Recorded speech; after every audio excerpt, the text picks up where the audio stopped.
कोई भी निर्दोष व्यक्ति है वो जेल नहीं जाएगा, लेकिन जिस भी व्यक्ति ने पत्थर उठाया, पुलिस के ऊपर चलाया, उस व्यक्ति को जरूर जेल भेजा जाएगा।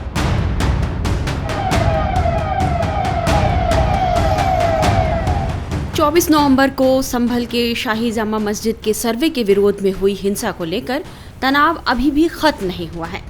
हिंसा में शामिल पत्थरबाजों और उपद्रवियों की धरपकड़ को लेकर एक तरफ पुलिस एक्शन में है तो दूसरी तरफ उपद्रवियों के खिलाफ योगी सरकार भी सख्त है। खबर है कि सार्वजनिक स्थानों पर पत्थरबाजों और उपद्रवियों के अब पोस्टर लगाए जाएंगे।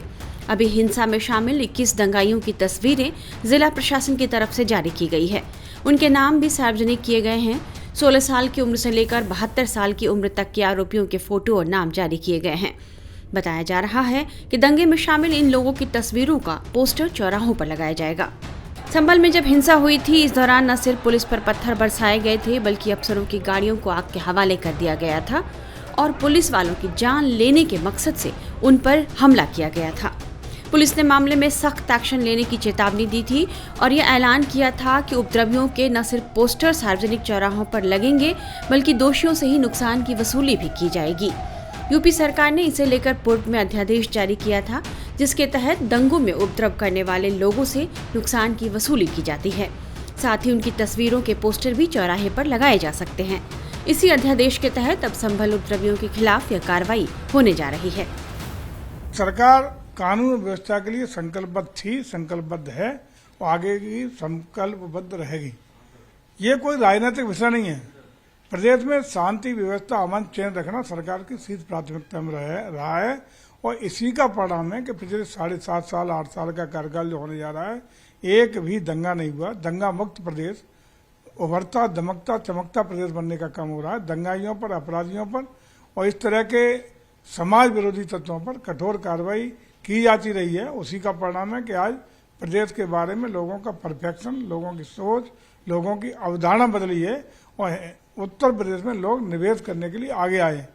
उस अवधारणा को हम खराब नहीं होने देंगे और आदरणीय योगी जी की सरकार पूरी कानून व्यवस्था का परिपालन कराने के लिए पूरी तरह प्रतिबद्धता से काम करेंगे। प्रतिबद्धता जता रहे हैं, लेकिन अखिलेश यादव कह रहे हैं कि ये जो कोर्ट का फैसला आया, अचानक कोर्ट का फैसला आया, एक बार सर्वे हुआ फिर दोबारा सर्वे की किसकी अनुमति से गए, उस संविधान का उत्सव नहीं मना रहे, कह रहे काहे का उत्सव जो संभल में 5 लोगों की जान चली गई।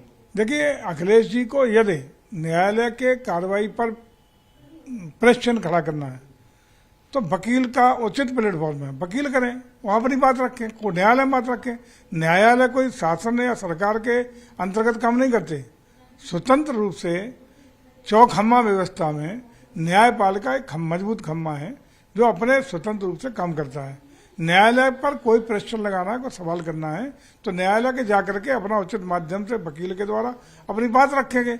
लेकिन इसका मतलब न्यायालय के आदेश को किसी भी तरीके से अनुपालन कराना, ये हमारी प्रतिबद्धता है। सरकार न्यायालय का आदेश का पालन कराने के लिए संकल्पबद्ध है और वही न्यायालय के आदेश का ही पालन कराने का काम किया जा रहा था। उस पर अगर कोई प्रश्न न्यायालय के आदेश पे है तो अखिलेश जी चले जाएं, सपा चली जाए, उनके अनुयायी चले जाएं या जिनको ये मसला है वो लोग चले जाएं। सरकार को कोई आपत्ति नहीं है। कि समाजवादी पार्टी की आपसी राजनीति का, स्थानीय आपसी राजनीति का नतीजा रहा पूरा दिन।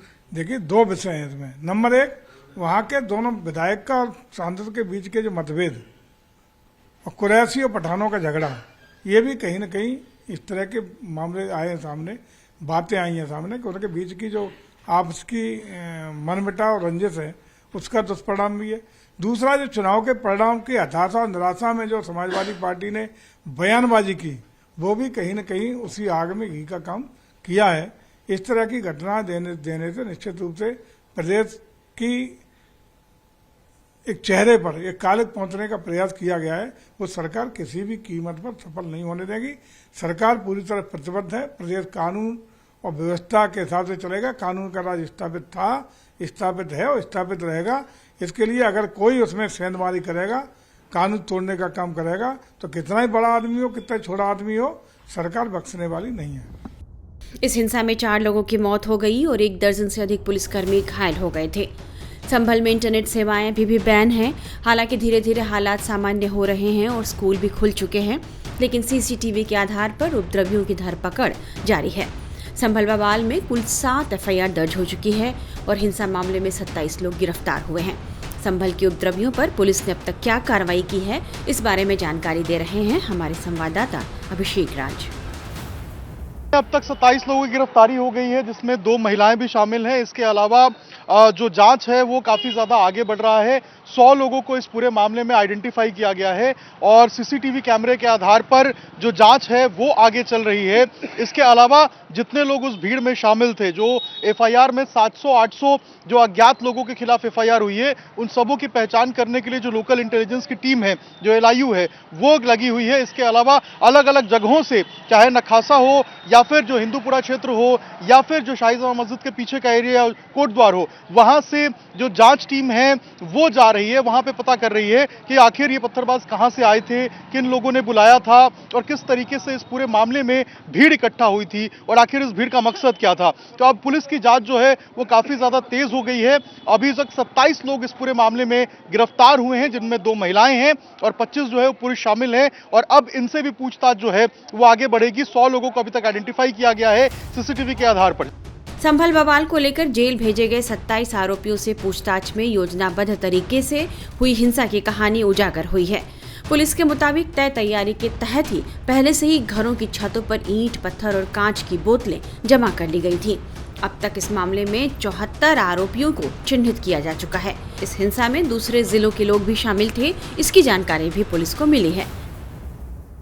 जनपद संभल में संडे को जो इंसिडेंट हुआ था, उसके बाद में पुलिस द्वारा एहतियातन तौर पर इंटरनेट है वो शट डाउन करने के लिए रिक्वेस्ट किया था। वो अभी भी कंटिन्यू है, लेकिन उसके अलावा बाकी जितने प्रकार की नॉर्मलसी है वो वापस आ चुकी है। आज स्कूलें भी खुली थी, जितने भी सुपर मार्केट्स हैं वो भी ओपन हुए थे। मैं उम्मीद करता हूं कि जल्द ही इंटरनेट है वगैरह इससे रिलेटेड भी है फैसिलिटीज है वो भी जल्दी रिज्यूम होंगी। पुलिस द्वारा जो लोग उस दिन के इंसिडेंट में जो सम्मिलित थे, उन सबके सीसीटीवी हैं वो प्रोसेस कर लिए गए हैं। 100 से ज्यादा लोग हैं, उनको आइडेंटिफाई कर लिया गया है। उनके चेहरे हैं, उनको जल्द ही जो है पुलिस द्वारा जो नीचे स्तर पे उनके साथ शेयर किया जाएगा और उनकी धरपकड़ की जाएगी। ये सबसे महत्वपूर्ण है कि कोई भी निर्दोष व्यक्ति है वो जेल नहीं जाएगा, लेकिन जिस भी व्यक्ति ने पत्थर उठाया, पुलिस के ऊपर चलाया, उस व्यक्ति को जरूर जेल भेजा जाएगा।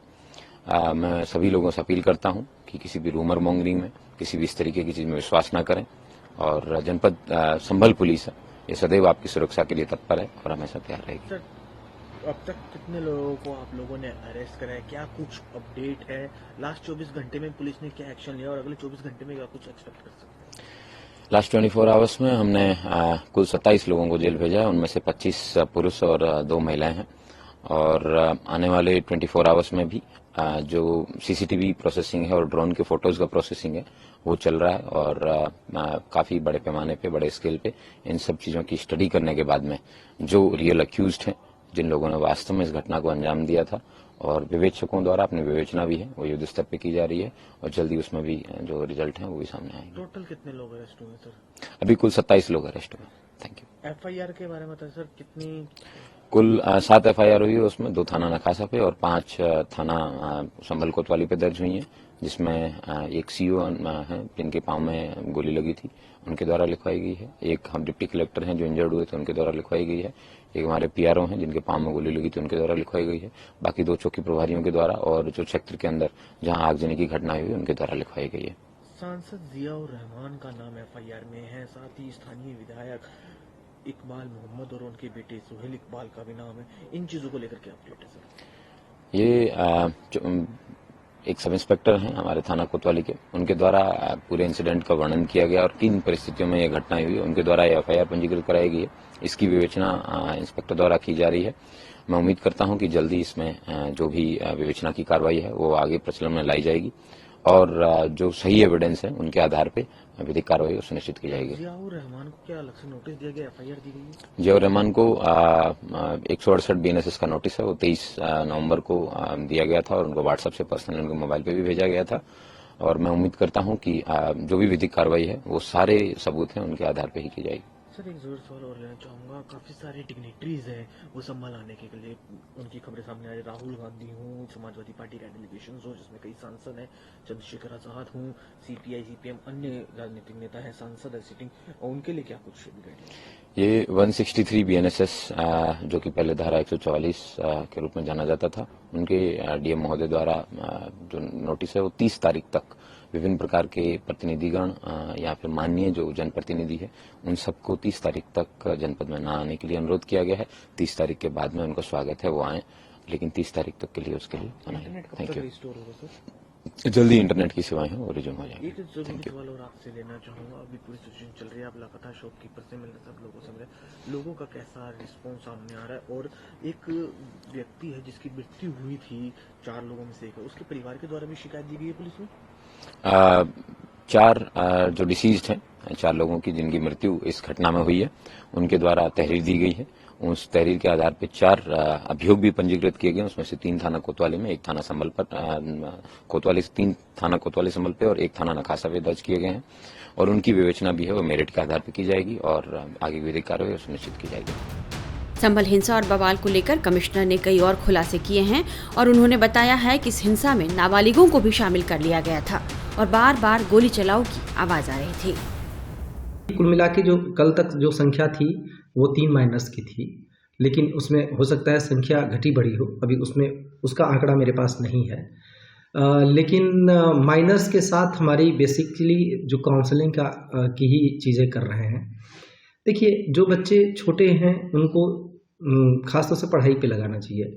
पढ़ाई उन्होंने करी नहीं तो हम कोशिश ये कर रहे हैं कि उनको उस धारा से जोड़ें जहाँ पे वो अपने काम धाम में लगें, उनको स्किल के काम में लगावें, या जो पढ़ सकते हैं उनको पढ़ाई के काम में लगावें। हमारा पूरा प्रयास है। और जो अभी तक जो अरेस्टिंग हुई है 27 लोगों की, उनको कोर्ट के जरिए जो भी कानूनी प्रक्रिया है उसको हम पूरी कर रहे हैं। सर, इलीगल वेपन जो चाकू जो मिला है उसको वो बहुत ही खतरनाक है। वो जनरली भीड़ के अंदर अगर इस्तेमाल हो तो बहुत घातक हो सकता है। जो भी हमें अवैध हथियार मिले हैं या मिल रहे हैं उनकी रिकवरी की जा रही है। मैंने जैसा कहा कि साक्ष्य संकलन किया जा रहा है, ये एविडेंस के कलेक्शन के अंतर्गत ही आएगा। अभी हमें कोई जल्दीबाजी नहीं है कि हम घरों में लोगों के ऊपर प्रेशर डालें या घरों को हम छानबीन करें। जब लोग खुद ही सहयोग कर रहे हैं हमारा एविडेंस कलेक्शन में, तो मुझे कोई ज़रूरत में नहीं महसूस होती, लेकिन आवश्यकता पड़ने पर कोई भी चीज़ करेंगे। जो समाज विरोधी तत्व हैं उनको चिन्हित जरूर करेंगे, जो उकसाने वाले तत्व हैं उनको भी चिन्हित करेंगे, और जो लोग इस साजिश में शामिल हैं उनको भी बेनकाब करेंगे। यहाँ तक जो गुटों का या जातिगत संघर्ष है उसके पहलू पर जैसे साक्ष्य आएंगे, हम जांच कर रहे हैं, जैसे साक्ष्य आएंगे उसके अनुरूप कार्रवाई करेंगे। हम पहले से कोई भी थ्योरी लेके नहीं चल रहे हैं। हाँ, सूचना हमें भी है, पर उस पर हम बिना साक्ष्यों के कोई भी चीज़ स्पष्ट रूप से नहीं कह सकते। एक अभी हमारे पास फोटोग्राफ आया है जिसमें एक व्यक्ति गोली चलाता हुआ दिख रहा है, उसमें भी बिना, अभी आगे हम पड़ताल कर रहे हैं, जब तक स्पष्ट रूप से वो चीज़ नहीं आ जाती, पिक्चर नहीं आ जाती। इसके साथ ही कई सारे लोगों के कैमरे तोड़ने, सीसीटीवी कैमरे तोड़ने, वहाँ पर कुछ लोगों द्वारा फायरिंग के लिए इशारा करने जैसे बहुत सारे वीडियोज़ हैं। उन सब का की हम पड़ताल कर रहे हैं। कई बार ऐसा होता है कि हमें लगता है जैसे एक वीडियो सर्कुलेट हुआ और उसके आधार पर कहा जाने लगा कि गोली मारो, पुलिस कह रही है इसलिए गोली ही मार देगी। एक चीज़ है, लोगों को समझना पड़ेगा कि हम किसी को डराने के लिए कहते हैं। कई बार हम अपने घर के बच्चों को कहते हैं कि देखो ये तुमको ये कर देंगे, तो इसका मतलब कर नहीं देते। वहाँ चिल्लाया जा रहा था कि गोली, सब लोग गोली चला रहे ताकि लोग डर जाए। हमारा उद्देश्य ये नहीं होता, कभी भी प्रशासन का उद्देश्य नहीं रहेगा कि किसी की जान जाए ऐसे में। लेकिन ये बात समझने की है कि जो जगह जहाँ पे सारी दुकानें बंद थीं, जहाँ पर किसी के आने जाने का कोई वजह नहीं थी, न कोई कॉलेज था, न कोई स्कूल था, न कोई वहाँ पर व्यापार संचालित था, न कोई ऑफिस था, क्यों इकट्ठे हुए? और इकट्ठे हुए जिन परिवारों के बच्चे मरे हैं, वो कोई कह रहा है कि साहब वहाँ गया था, वहाँ बच्चे को मार दिया, इस काम से गया था। जाहिर सी बात है, पुलिस तो केवल मस्जिद के इर्द गिर्द ही थी। और अगर कोई भी ऐसी घटना हुई, चप्पे चप्पे पे लोगों के पास मोबाइल फोन्स हैं, अब कोई भी वहाँ पे उसकी वीडियोग्राफी कर सकता है, फोटो ले सकता है। एक भी फोटो कोई नहीं दे रहा है। मैं इंतजार करूंगा कि लोग वीडियो के साथ आवें। मैं ओपन हूँ, मैं ये नहीं कह रहा हूँ कि हम कंक्लूसिव कोई जमात दे रहे हैं। जैसे जैसे आएंगे लोगों के साक्ष्य, वैसे वैसे हम कार्रवाई करेंगे।